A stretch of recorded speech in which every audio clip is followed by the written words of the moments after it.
Friends, రాష్ట్రంలో ఘోర విషాదం, 7గురు కన్నుమూత. ఈ విషయాలను తెలుసుకునే ముందు వీడియో మీరు కంప్లీట్గా చూడండి. అప్పుడే మీకు కంప్లీట్ ఇన్ఫర్మేషన్ ఏంటో అర్థమవుతుంది. అదేవిధంగా చాలామంది వీడియో చూస్తున్నారు కానీ సబ్స్క్రైబ్ చేసుకోవడం మాత్రం మర్చిపోతున్నారు.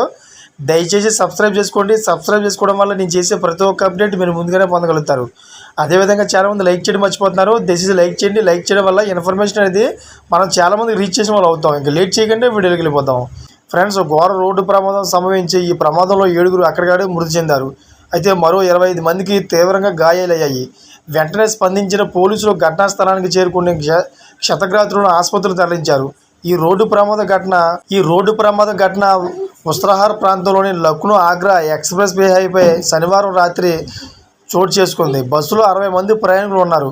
రాయ్బరేలీ నుంచి ఢిల్లీ వెళ్తున్న double decker bus Lucknow Agra express వేపై ఇవాటా వద్ద అదుపు తప్పి కారును ఢీకొట్టింది. దీంతో 7గురు అక్కడికాడే మృతి చెందారు.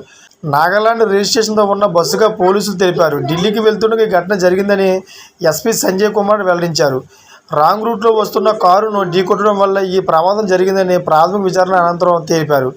లక్నో నుంచి ఢిల్లీ వెళ్తున్న కారు డ్రైవర్ నిద్రలోకి జారుకుని ఉంటాడని పోలీసులు అనుమానిస్తున్నారు. కారును ఢీకొట్టిన వెంటనే రోడ్డు పక్కనే ఉన్న గుంతలోకి బస్సు బోల్తా కొట్టిందని పోలీసులు చెబుతున్నారు. ఇక గాయపడిన వారిలో ఒకరి పరిస్థితి విషమంగా ఉందని, ప్రస్తుతం చికిత్స పొందినట్లు చెప్పారు. క్షతగాత్రులందరికీ ఆసుపత్రికి తరలించి చికిత్స అందిస్తున్నామని చెప్పారు. Thank for watching friends.